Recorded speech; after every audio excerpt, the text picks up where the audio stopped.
Hi, my name's Dave Price, and today's guest we've got on the show is Peyton. Caroline, good afternoon. Good afternoon. I was about to say good morning, good afternoon, David. Nice to meet you again. And you actually, has life been treating you well since we last talked? Yeah, life is good. Fed up with the weather, like many people. I think we're all fed up with the weather, want some more sunshine. Hopefully, it's on its way. We have to be optimistic, don't we? Cross our fingers for that one. So for people who didn't actually see the last conversation we had, I thought it'd be really good for you just to explain a little bit more about what you do to help people at the moment. Yeah.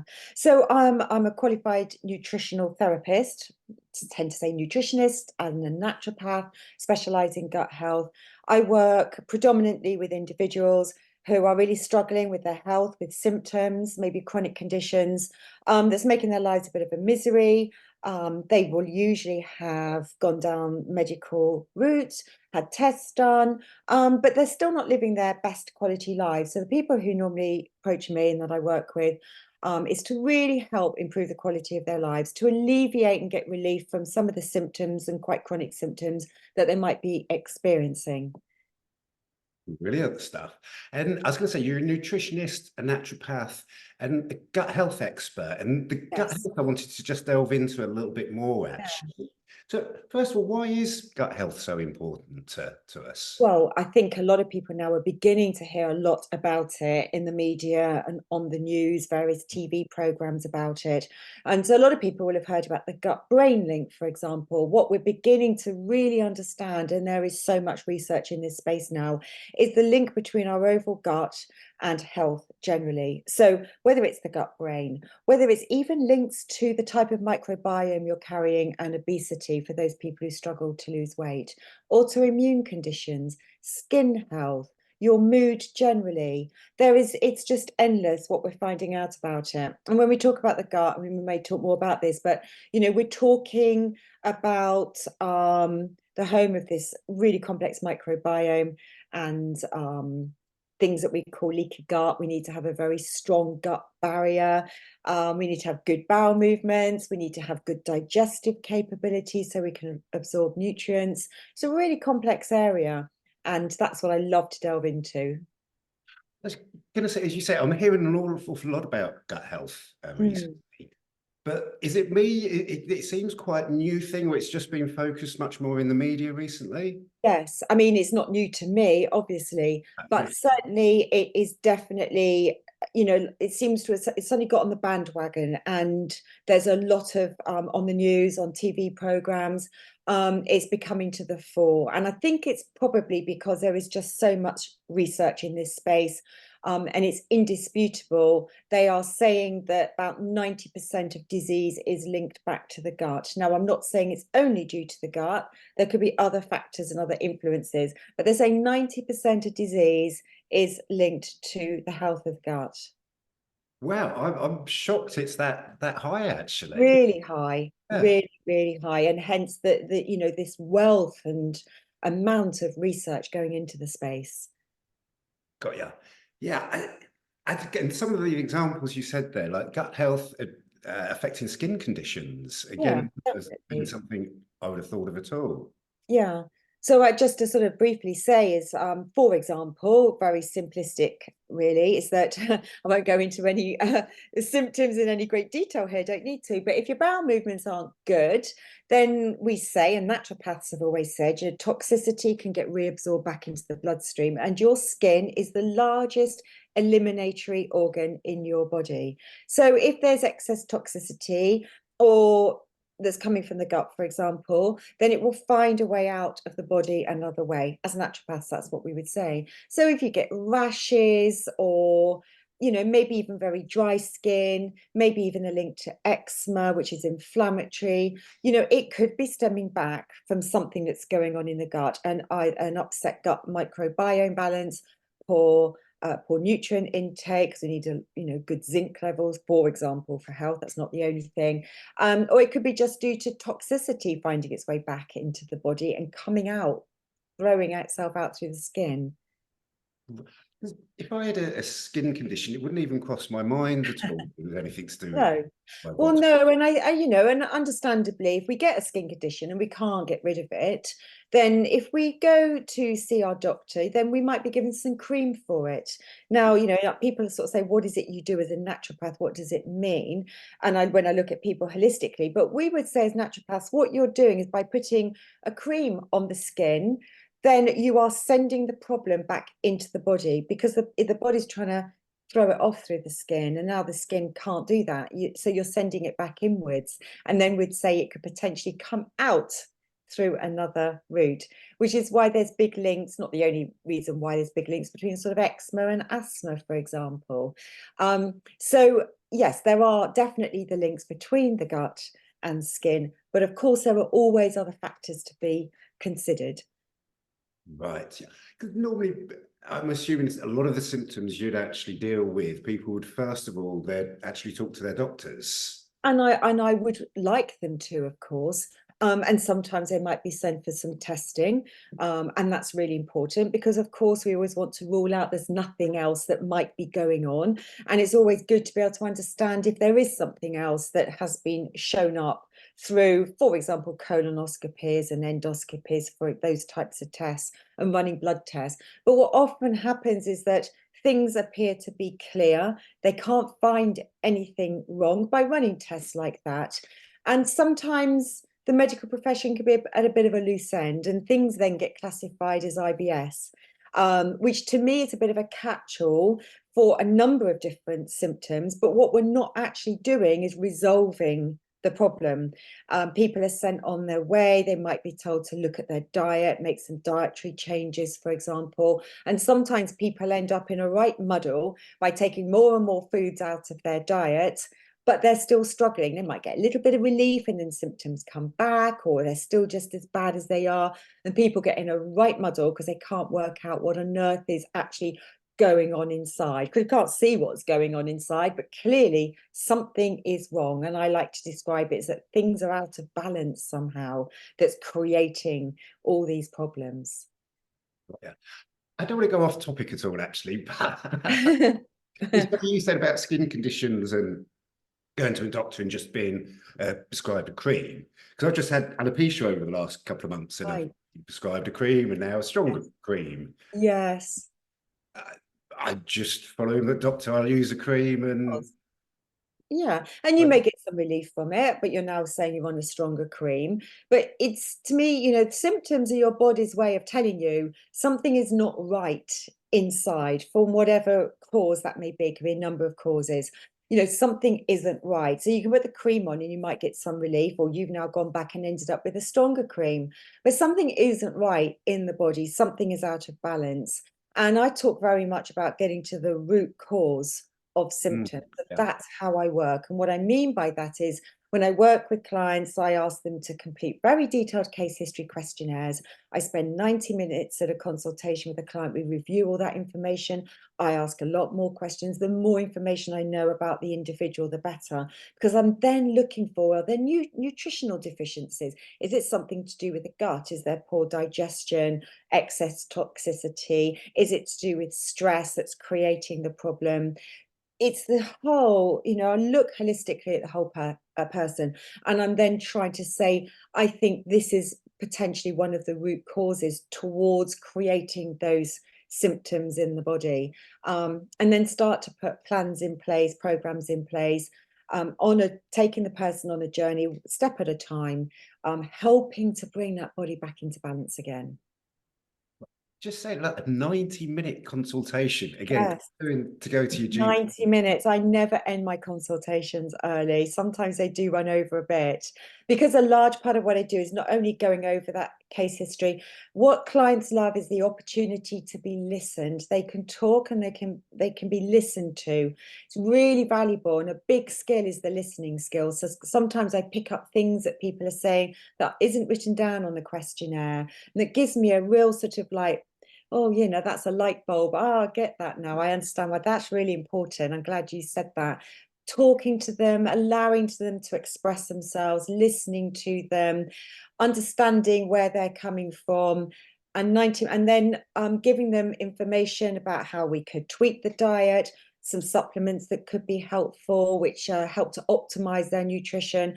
Always explaining things in detail about why we're making those changes, so that the person goes away feeling empowered and understanding what they need to do and feeling motivated about making changes. Because at the end of the day, I can tell people what I think is going to be beneficial. And whilst I don't like to make life difficult for clients, and I really try and keep it simple and make tweaks, it's the clients that have to go away and make those changes. So I like people to go away and feel really motivated. You know, some of them will go, right, I'm going straight off to the supermarket to get some of those things. But they've got to feel motivated. They've got to understand why the changes are being made. And it takes me 90 minutes to get that information from somebody and then to give them steps to move forward with. Got you. That motivation, I'd not really thought about it before, but coming to you, you're not going to just go and prescribe a pill and that's it. No, absolutely not. I won't sit there and go, right, what you need right now is some magnesium. Well, why do I need magnesium? What's that going to do? What difference is that going to make? How is that going to help me? Why would somebody then start taking the magnesium if I don't really explain why it's going to make a difference? You know, magnesium, well, I won't go into details of magnesium. It's the most wonderful mineral that's used in over 400 processes in the body. And most people are probably deficient from their dietary sources to get enough into their diet. I end up recommending magnesium a lot in my practice.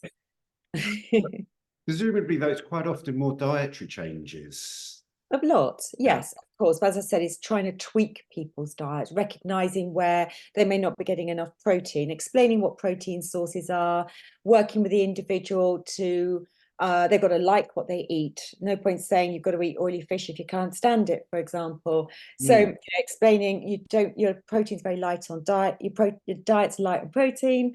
This is why you need more protein. This could be why it's contributing towards this symptom in your body. Right, this is where we get protein from. How can we add more into your diet? That's the way I work with somebody, for example. It sounds like there's actually quite a lot of coaching involved with Yeah, your. it is. There is an element. Yeah, absolutely is an element of coaching, definitely. And when I meet clients for follow-ups, I'm reviewing how they're feeling, what's gone well, what hasn't gone so well, what's been challenging for them, what changes they've been able to introduce, changes to symptoms, either better, worse, hopefully better. Maybe something new's popped up that they hadn't thought about before. And then we work on the next bit of the journey. So it is a coaching, and I've worked very closely with my clients, and I stay in contact with them a bit between consultations. They have the opportunity to contact me, not normally by phone, but through my client system. They can message me if they're concerned about something, if they're concerned about has there been a reaction to a supplement, which is very rare, I hasten to add, or just want to have some reassurance about things. I will always drop them a message. So I'm there trying to hold their hand and coach them through the whole process. Got you. Yeah, it makes total sense because the solutions aren't quite as straightforward as a medical solution at all. So no, and everyone's unique. That's what we have to recognize. Every single person's unique. Everyone's arrived at their position they're in today on their own journey for whatever reasons. And the way forward for each individual, I may have ideas that I come into, you know, I use a time and time again, but always recognizing that everybody is different and everyone's going to have a different response, not really, but more of a response to things. Some things can be really quick wins for some people and others can take longer. Everyone's different. right, yeah. So I'm intrigued. Actually, two questions. So people, first of all, probably approach the GP or the medical world regarding an issue. When should they be talking to you, and when do they actually talk to you? They usually talk to me because they have sort of exhausted medical options. The medical profession have probably done everything that they can, but the people are still struggling and suffering with symptoms and are feeling, just quite frankly, they're fed up. That's when people typically approach me. But it would be nice to work with people earlier on in the journey so that we can potentially nip things in the bud much sooner. The classic example is what I mentioned earlier with regard to people who go away and start taking more and more foods out of their diet because they're struggling with symptoms. That's often come about through a self-analysis, I should say, rather than going down the medical profession. People think, oh, that food doesn't agree with me. They start stripping more and more foods out of their diet. Sometimes I've had clients come to me and their diet is just so limited. And then it takes a lot of time to build up the confidence to start to put the foods back in the diet again. It's really stripped right back. So yes, it would be nice to work with people much earlier in the journey, but I do respect people wanting to explore the medical routes, rule out making sure there's nothing else more serious that might be going on. And then we get working together and help them feel a lot better in themselves. Cool. And are some of your clients actually embarrassed to come and talk to you? Because some of the conditions can be a little bit. I like to think I make it very clear to people and they understand that they can talk to me about anything. And and I always say to them, if you're not sure, honestly, it doesn't matter what you say to me, I've heard it all. So people are very open to talk about all their digestive symptoms. We go into a lot of detail and it's not embarrassing to me. So people do feel comfortable talk to me. I do stress, saying it here and to individuals when I work with clients, it is extremely confidential. Anything somebody says to me, that's part of my code of ethics with my profession. I don't even say which clients I work with, let alone describing anything that they may be going through with anybody else. It's extremely confidential. And I do like to put people at ease so that, they can say anything they need to say to me. Got it. Yeah, I suppose it's that huge communication you have with the Yeah, clients. Actually, quite really a important. very good way. I think it's brilliant. Yeah, and that, the trust element. And so when I work with people, I always like to do a call like this, and I prefer to do it over Zoom. I call it a discovery call. I like to have a chance to meet the individual and they can see me and they need to feel comfortable with me, because if we're going to get the best outcome, then clients have got to feel comfortable with me to be able to share things and talk with me. And it is a trust, huge trust. Clients invest their time, their money and trust to work with me, and it's very special relationship. No, I can imagine that actually. And because one of the things you mention a lot is actually getting to the root cause of symptoms. What do you actually mean by that? So, for example, when I say I take a very detailed case history with a client, understanding as much as I can about the person, um, let's just take a headache, for example. Why is somebody experiencing headaches? So when I look at their case history and look at their diet, I might come back to that classic magnesium that I mentioned. Magnesium is known to be very calming to the body, but it also helps to relax muscles. If you imagine people with headaches, could be a lot of tension Mm. going on, then it may be that a lack of magnesium may be contributing towards the headaches. And if the person has experienced a lot of stress, there's a lot of chronic stress that's been going on, the adrenal glands that are responsible for producing our stress hormones use up huge quantities of magnesium. So it could be that a person may be more depleted in magnesium levels because of stress that's been going on in their lives, and that might be contributing towards the headaches, for example. Or they may not be, I may be able to tell from symptoms that they're not digesting their food well, and we need good levels of stomach acid to be able to absorb minerals. Magnesium is a mineral. So they may need digestive support to enable from the food to extract as much magnesium to get it absorbed into the bloodstream. Or it could be coming because of poor bowel movements and excess toxicity, and that toxicity going back into the bloodstream may be giving rise to the headache. So it's multifaceted when I work with an individual. And as I said, I try and keep it really simple for the person to understand. But at the end of the day, I want the person to be able to get some quick wins from something like headaches. They may be dehydrated. They may just not be having enough hydrating fluids in their diet, and that may be contributing to the headaches. So Right. getting to the root cause, there's lots of different layers. I've been in practice a long time to often be able to come to a good idea of what might be going on for a person. But it's not always black and white. Sometimes I have to think outside the box a little bit, but that's what I mean about getting to the root cause. What's creating that imbalance in the body that's led to the headaches, for example? Yeah, everything is just so connected in the body, I suppose, isn't it? And Absolutely. Yes. just not really thought about it I like that. like to think of it like a sort of bit of a jigsaw puzzle. Everything is connected. We've got to sort of join up the dots, put things back together again. I like to think of myself as a bit of a detective, really. That's what I see myself as. I'm like that detective of what might be going on. Yeah, I can understand that actually. Put all clues together and working it out. Yeah. Because one of the things I've heard you talk about, the importance of testing for vitamin D levels. Yes. Why is that so important? Yes, I often get my clients to do a vitamin D test. They're actually not very expensive, these finger prick spot tests that you can do, and they give a very reliable indication of your vitamin D levels. We know vitamin D is absolutely crucial for our immune system. So if you're coming down repeatedly with a lot of colds and infections and you're struggling to shake them off, that could be due to a lack of vitamin D.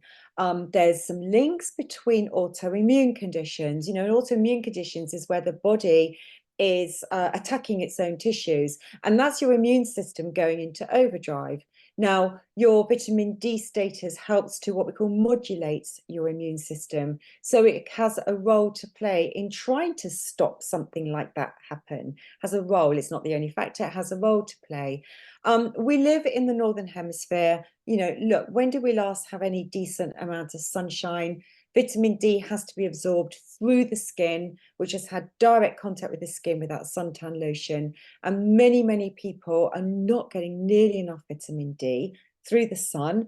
By the time we come to the end of the winter, we have certainly not had any exposure to that. And we're now in May recording this, and we're still not seeing the sunshine. It's still cold. We're still completely covered up. So that test is what I consider to be a really cheap test to do. Gives us really reliable information to help get people's vitamin D levels much higher. There's also links to brain, the function and the structure of the brain, keeping the brain healthy.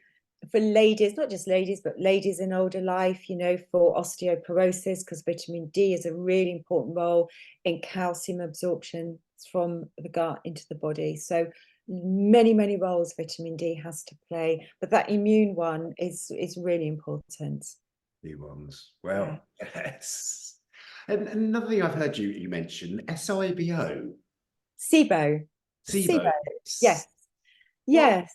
what This has exactly is become this has become a bit of a buzzword, and whereas everyone was talking about IBS, and people do still talk about irritable bowel syndrome and gut problems, a lot of people are now catching on to this new term, which is called SIBO.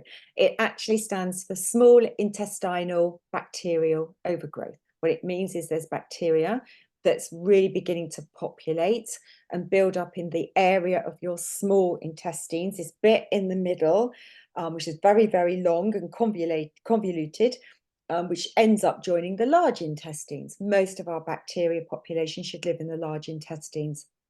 And what is being discovered is that if you get this overgrowth of the wrong type of bacteria in the small intestines, it can feed off the food. It starts to ferment it as it feeds off it. That creates a load of gas. The gas builds up in the small intestines. It's got nowhere to escape, creates huge bloating, discomfort, can upset the bowel movements. People can get pain, real discomfort. And it's now considered that about 75% of what is seen as IBS is due to this SIBO, this bacterial buildup in the small intestines. So it's an area that I really explore with my clients from symptom basis, and also through doing stool testing as well. right? So IBS is the overlying term, and Yes, SIBO is possibly one of the main contributory factors creating the problem. right. Got ya. Yeah, no, that makes sense. And talking all this about gut health, how did you get into this in the first place? Yeah, so as I said, I've been in practice 14 years, in clinical practice, working with clients. Naturopath, I said, as a trained naturopath, naturopaths have always said health, disease starts in the gut. Science is actually catching up, as we spoke about, with the amount of research in this space. So when I was working with clients, I would always explore digestive capability, making sure they've got good bowel regularity, good bowel movements to clear out toxicity, good digestion to help digest and absorb nutrients. And as time's gone on, I was spending more and more time working, in that area with clients, getting great results with clients. I find the whole area fascinating, and this gut microbiome and studying it, and doing stool testing with clients using really in-depth, very specialized testing today. And that's what sort of took me into this area, and that's what I specialize in now. I've seen hundreds of clients with all sorts of digestive and gut problems, and really help to turn their lives around, improve their health. And of course, as we spoke about with the gut, it then stems into other areas of their health as well when you start to really improve that area too. So that's the background to it. Because one thing you mentioned, because you use a functional gut test. Yes, I do. Yes. Isn't that the same as a stool test from a GP? Well, the GPs will do what I consider to be more of acute. They're looking for more of acute markers. For example, really important test that we particularly do when we're a bit older, and if you had specific symptoms, is like looking for blood in the stool. It's called a FIT test. They will do that. They might look at inflammatory markers known as calprotectin, and they look for like acute markers like food poisoning. So they will do that, and that's pretty much it if you've got a stool test. So they're ruling out like food poisoning markers, or making sure there's no blood in the stool or excess inflammation, really important stuff. What they're not looking into is, what's your digestive capability like? What's the immune status of the gut like? It's got its own immune system. This issue about leaky gut, we can detect that in really good stool tests. What is actually going on with the gut microbiome? Do you have a really diverse and abundant, beneficial, good commensal bacterial range? Are you carrying lots of pathogenic overgrowth, parasites, yeast, and all that sort of stuff? And that's what we get into when we do really in-depth functional stool testing to really see what's going on. Right, it really is looking at the whole everything, really, isn't it? I mean, we know there are, I think at the last count, they've identified 1,000 species of gut bacteria. Typically, each person has about Different types of gut biome. Wow. yeah. I think typically an average person has about 160. And so the research that went into creating the test I use, bringing in scientists and experts to identify, particularly in the Western world, what are the key ones? Which are the key markers we need to see present and there and abundant? Because you cannot test for 1,000 bacteria. The test would take ages probably, or it cost thousands of pounds. So it actually identifies some of the ones that are most well researched. And we know they are very, very important, that we, like for the good guys, that we must have them for a healthy gut microbiome. So the test I use has about 72 markers overall. Wow. Yeah. It's just everything you talk about. So it just seems to be so much more in depth than Really in depth. I've heard of from the medical profession. Well, they do their own in-depth sort of testing, don't they, in different ways. This is coming at it from a different angle, and I might have the view that working in an integrated way for me and what I do with gastroenterologists would be the best solution. They've got their training and their expertise, and they can do their own testing, like, for example, colonoscopies. I have the expertise in this area with these types of functional tests, and my understanding of, helping with digestion and bowel movements, and understanding the test and how to bring that back into balance. If you put the two together, think how powerful that could be for some individuals, really. I was wondering, is there any sort of friction between medical circles and I don't come into contact with a lot of them. So there are some that are really, really open to explore this sort of area. I've had clients that have been working with me who are also seeing a gastroenterologist and have taken the stool test results with them, and they've been very, very open, and understand it, and you know, been very pleased with the work I'm doing with the client in conjunction with what they're doing, which is great. But very often I'm not sure just how interested they really are, but I don't come into contact with a lot of them in the work that I do, unfortunately, which is a bit of a shame, I think, really. I was going to say, yeah, because you would have thought the two professions working together would give the best solution to the patient at the end of the day. Yes, and that's what we want, isn't it? Absolutely, yes. But again, just not much conversation. There's a disconnect, and Yeah. I know through health bodies that I sort of work with, you know, they're trying to raise that at a government level, but it's very difficult. There's too much else for the government to be concerned about, I think, to explore this in any more detail, sadly. But you know, the health of the nation is critical, really, isn't it? So, yeah. Absolutely. And from that, is there any common things you see people coming to you with that have got just very simple solutions? Simple, well, like the headaches, for example. Energy. Everybody's low on energy. Everybody hasn't got enough energy. They might wake up in the morning and feel tired. They might get to lunchtime and feel tired. They might just feel tired all day. That TAT term, tired all the time. I normally help people's energy quite considerably by tweaking their diet, because people's diets today is so starchy, sugary, heavy, that plays real havoc with people's blood sugar levels. And when those start fluctuating up and down, that really makes people feel tired.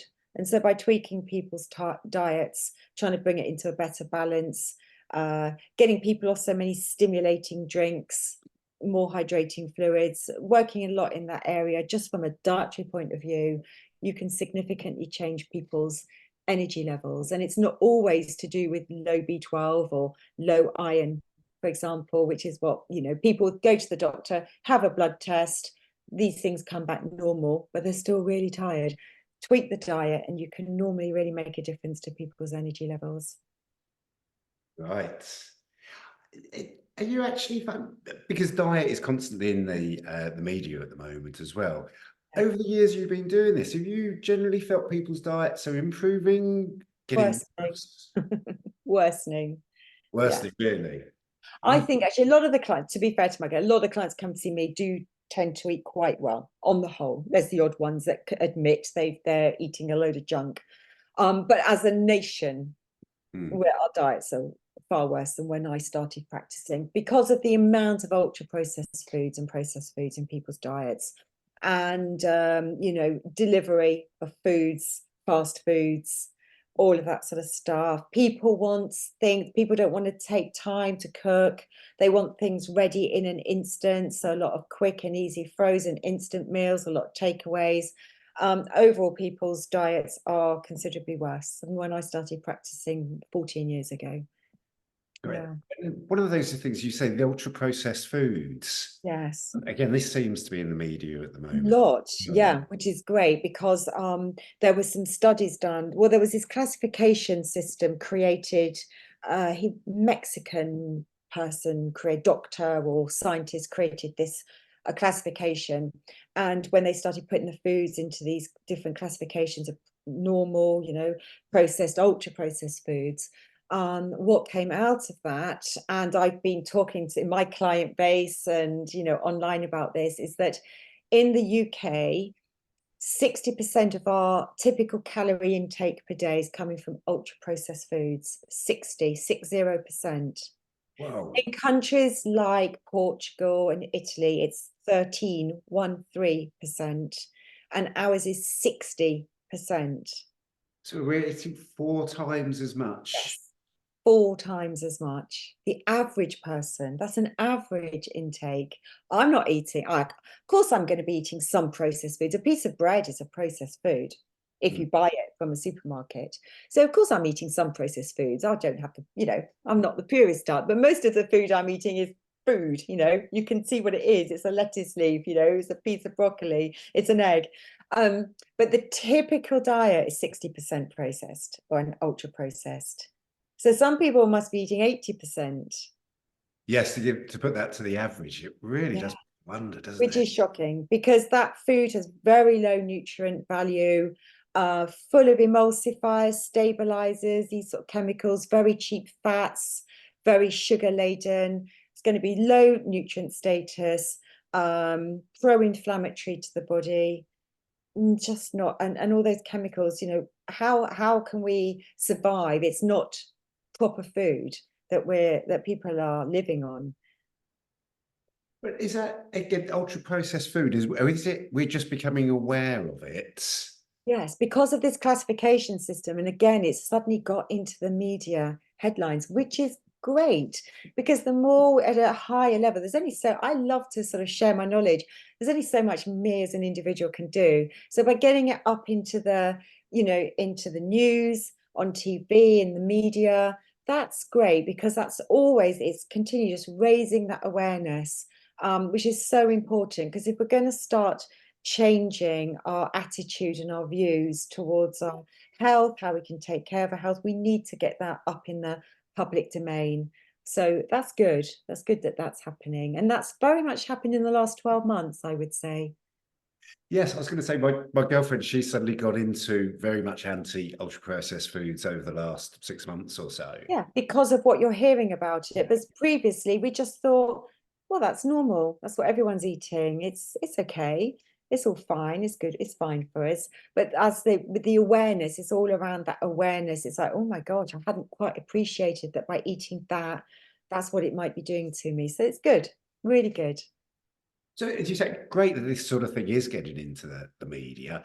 I'm just wondering, from your perspective, are there other aspects that aren't getting into the media at the moment within what you deal with that you think should actually have more focus on them?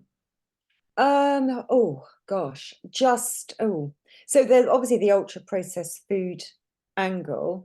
Mm, Um, I think around the big impact, yes, there are two main areas I would say linked to diet and lifestyle. One is around what we're eating and diabetes, type 2 diabetes. That is a lifestyle disease.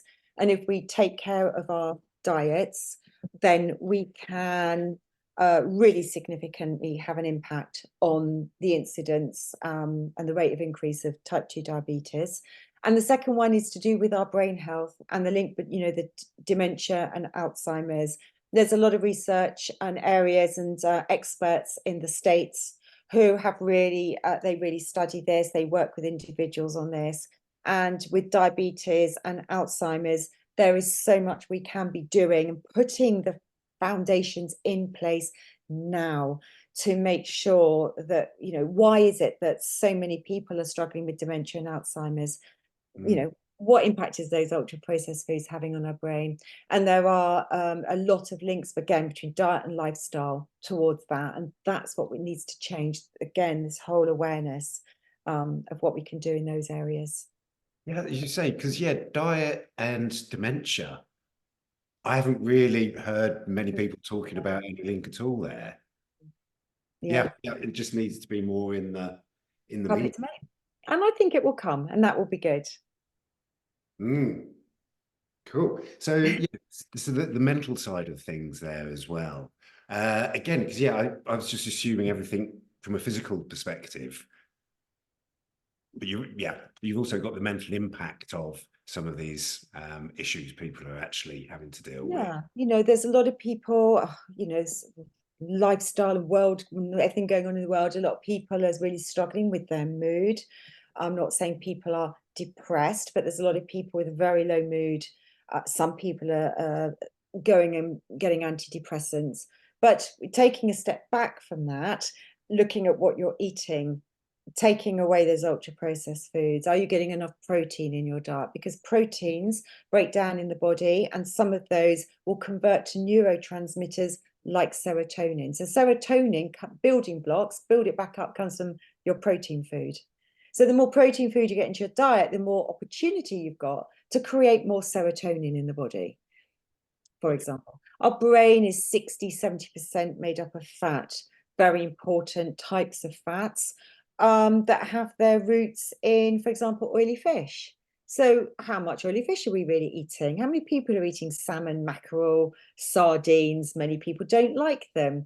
You can't make these fats in the body. They have to come from our dietary sources. So how can the brain have structure and function well if we're not supplying those fats into the body from the diet? So that's, there's a lot of areas that I work on to really help. And, you can change people's moods by changing what they're eating. That's just what it's going through my mind, the whole mental health crisis we've got at Mm. the moment. There's so I'm many. not saying it's simple. It's not just food, but, there is a No. lot we can do from a food point of view to really help lift somebody's mood, as Yeah. well as working with experts. If you've got to work hand in hand with the experts who have the tools and the techniques to help somebody process things in their mind. That's one aspect, but then from a food and nutrient point of view, that's where I can come in and really help. Yeah, I suppose that's why I'd never really linked in my head Yeah. at all. But yeah, how important the nutrition is to mental health, etc. Yes, to every aspect of health, Dave. Yes, yeah.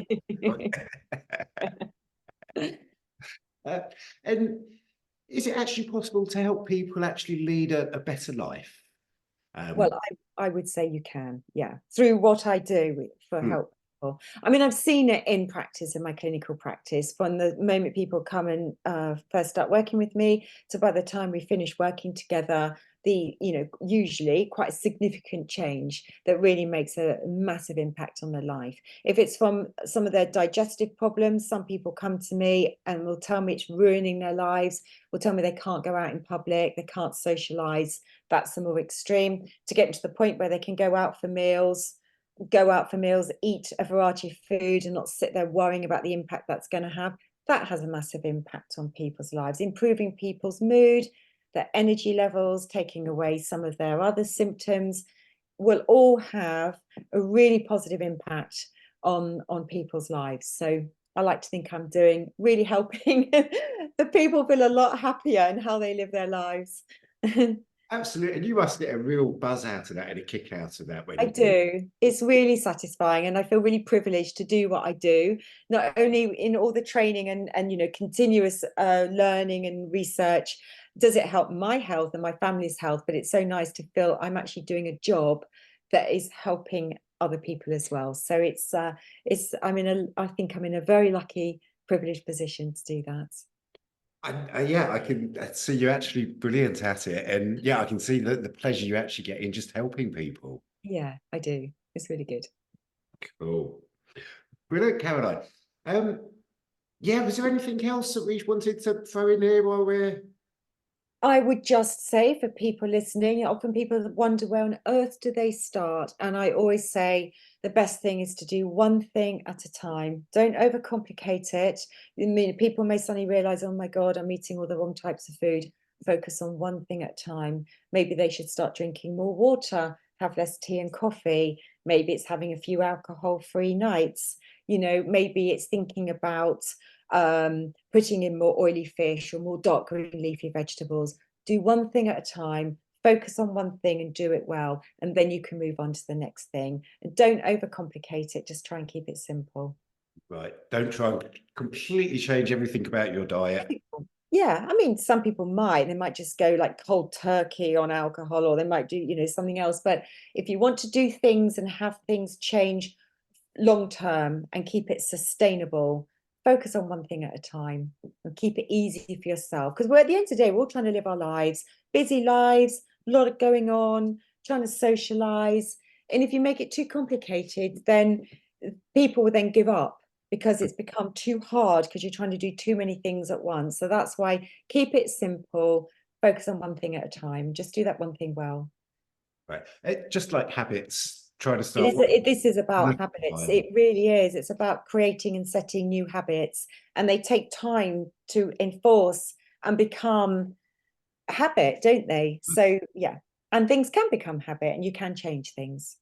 And what you're talking about, though, are habits for actual life and to live Absolutely. life. Yeah, Yeah, definitely. And when you change one habit and you start to feel a bit better, that should give you the incentive to go back and then work on another one. absolutely. I've noticed that if I start going down to the gym, suddenly I'm a lot more focused about what I eat. Yeah. No, I'm just going to the gym, but I'm automatically now Yes. thinking, yeah. Yeah, absolutely.